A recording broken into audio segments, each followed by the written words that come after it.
Hello everyone, welcome to MMBS-111 Introductory Microbiology. This is mini lecture 10.2, and in this mini lecture we're going to be discussing the interactions between our antimicrobial drugs and the microbes that they are designed to treat. There are 9 learning outcomes for this mini lecture, quite a bit. So you need to be able to explain the concept of selective toxicity. You need to be able to list the 5 major targets of microbial agents, identify which categories of drugs are most selectively toxic and why, differentiate between broad and narrow spectrum antimicrobials and explain the significance of the distinction, know targets for each category of antibiotics, discuss how treatment of biofilm and non-biofilm infections differ, name the 4 main categories of antifungal agents, explain why antiprotozoal and antihelminthic drugs are likely to be more toxic than antibacterial drugs, and finally list the 3 major targets of action of antiviral drugs. So the goal we sort of talked about already for antimicrobics in 10.1, and that is to effectively kill the organism causing the infection without harming the host. And when we're talking about antimicrobial drugs, we're talking about drugs that not only will disrupt the cell processes of bacteria, but we're also looking for drugs that will kill fungi, protozoa, and that will also inhibit virus replication. So the term selectively toxic means that the drug itself will either kill or inhibit the actions or synthesis of molecules in microorganisms, but not vertebrate cells. And that goes back to the whole idea from section 1 of being able to hurt the microbe, but not harming the host. So antimicrobic that is selectively toxic will target structures or processes within the microorganism that are distinctly different from those found in eukaryotic cells, and thus harm the microorganism without harming its host.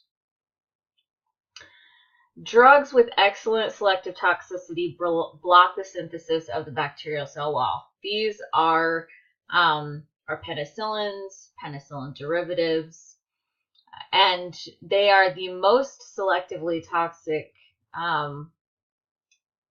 drugs because eukaryotic cells, for the most part, do not have cell walls, and their cell wall, those that do have cell walls are fungi, and we want to address those as well in infections. Plant cells have cell walls, but we're not going to really address that here. So human cells do not have cell walls, so these drugs are very effective at targeting the specific organism. Drugs that are the most toxic to humans are those antibiotics that act on a common structure that is found both in the organism that is causing the infection and the host cell, like cell membranes. As characteristics of the infectious agents and the host cell become more similar, selective toxicity becomes more difficult to achieve. And this is the problem that we encounter when trying to target fungal infections, protist infections, infections caused by parasitic worms, because their cells are much more similar to ours than bacteria cells. There are very specific targets that our antibiotics have been developed to target to address bacterial infections. And those targets are cell walls, nucleic acid structure and function, the whole process of protein synthesis, cell membrane structure and function, and then the synthesis of folic acid.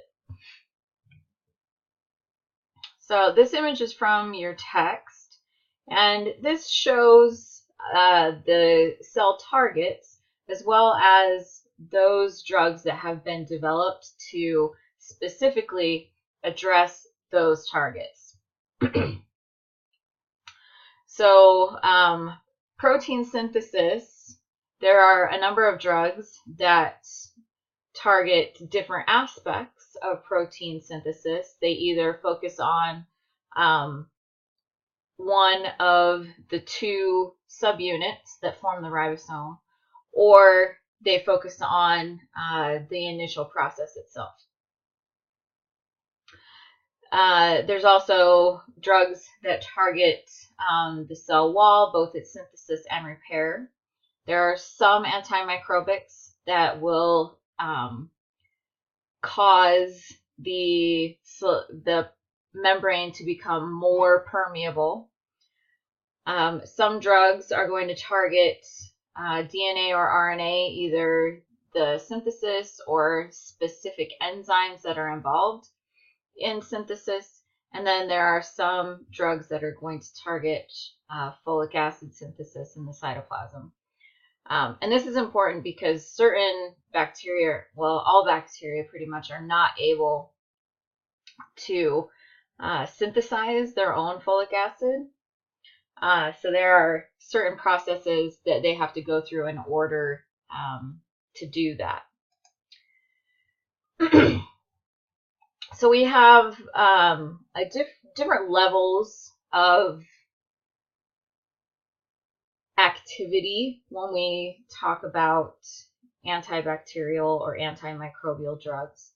And we're moving from broad to narrow. So a broad spectrum drug is an antimicrobial that is effective against more than one group of bacteria.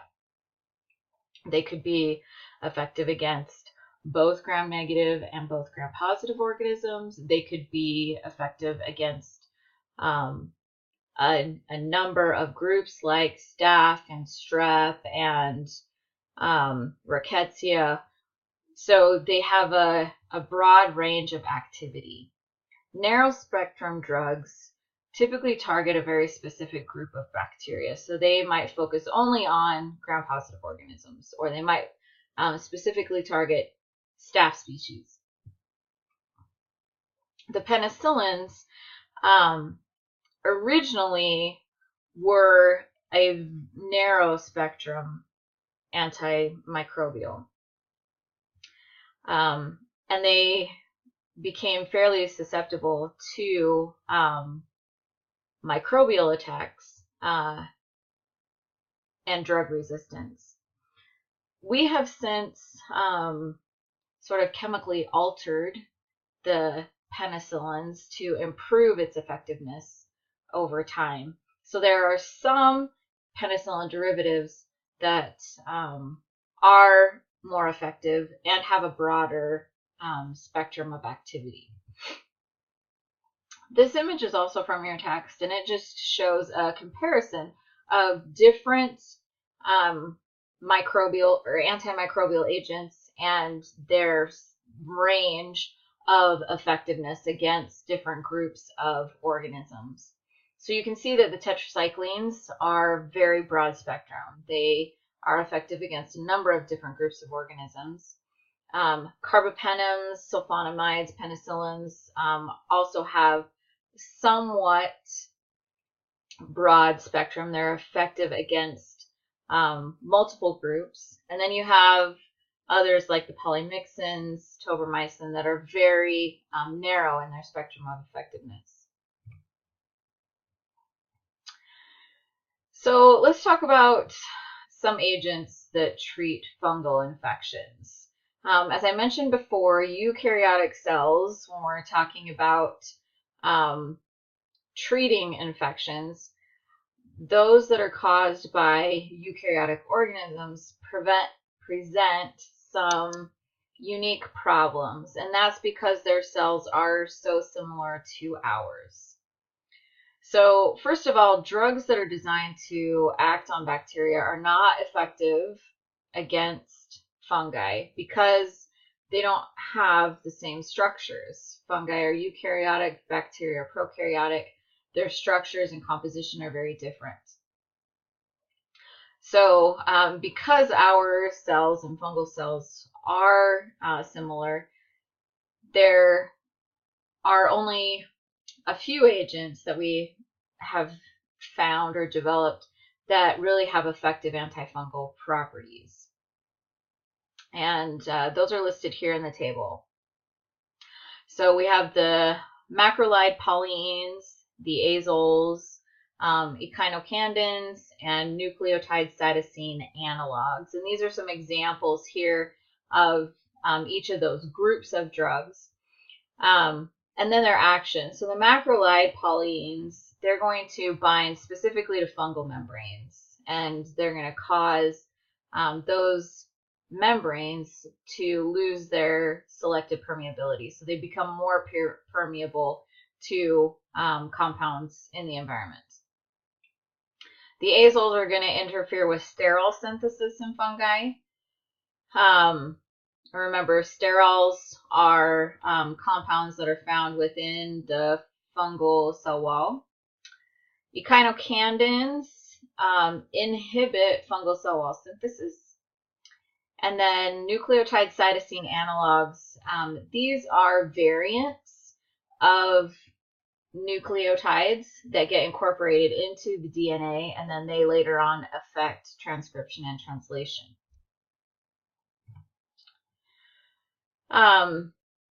Helminths additionally pose some problems because they are multicellular and they are eukaryotic. So their cells are similar to ours. Also, their physiology is similar to ours. So the way that they function and break down certain nutrients is very similar to human cells.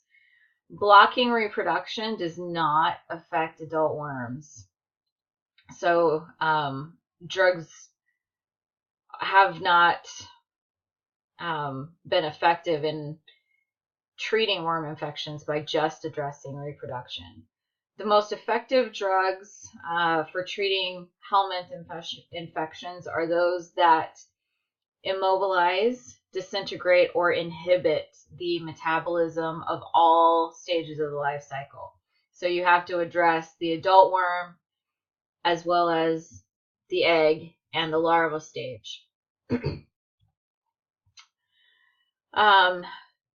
Treating viral infections is an additional problem altogether because viruses are not active unless they are within a host cell, and they need the host for those basic life functions. So in order to treat a virus, you inherently have to treat the host itself. So disrupting viral metabolism, if that is the form of treatment that you're going to take, that also disrupts cellular metabolism because the virus is within the cell and it is controlling the cell's functions. Many viral infections are prevented through the use of vaccines. So drugs are not really necessary in cases where an individual has been vaccinated because the host's immune response will help address that. There are three particular modes of action that antiviral agents are going to use. The first is preventing the virus from entering the cell to begin with.